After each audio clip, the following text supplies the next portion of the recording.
আসসালামু আলাইকুম এভরিবডি। আজকে আমি একটা মসজিদে নামাজ পড়তে গিয়েছিলাম। ভাবলাম আপনাদেরকে একটু দেখাই, কারণ মসজিদটি এত সুন্দর করে বানানো হচ্ছে এই জন্যই বললাম, কারণ মসজিদের কাজ এখনো শেষ হয় নাই।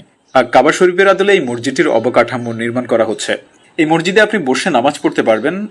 বাংলাদেশে এই প্রথম একটা মসজিদে বসে নামাজ পড়ার ব্যবস্থা করা হয়েছে, এবং সেটা ঢাকায়।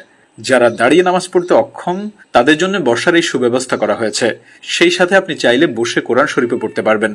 এই মসজিদে কার্পেট থেকে শুরু করে সবকিছুতেই রয়েছে আভিজাত্যের ছোঁয়া। এই মসজিদে একসাথে 10,000 মানুষ নামাজ পড়তে পারবে। রয়েছে মহিলাদের জন্য নামাজ পড়ার সুব্যবস্থা।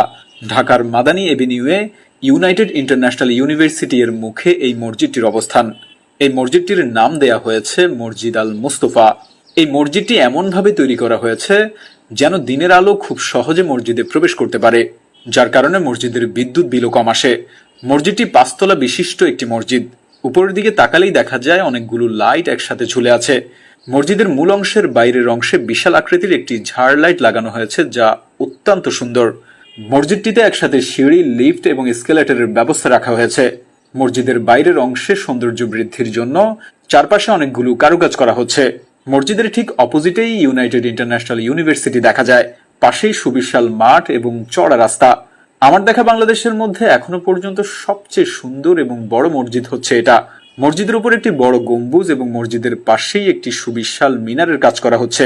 মসজিদের চারপাশে অল্প বসতি হওয়ার কারণে এই মসজিদটিতে সেরকম মুসল্লি দেখা না গেলেও জুমার নামাজে অনেক মুসল্লির অংশগ্রহণ দেখা যায়। অনেক দূর দূরান্ত থেকে মানুষ আসেন এখানে নামাজ পড়তে। মসজিদটি দূর থেকে দেখলে আপনার প্রাণ জুড়িয়ে যাবে। অসম্ভব সুন্দর এই মসজিদটিতে চাইলে আপনিও নামাজ পড়ে আসতে পারেন, সেই সাথে মসজিদটি দেখেও আসতে পারেন।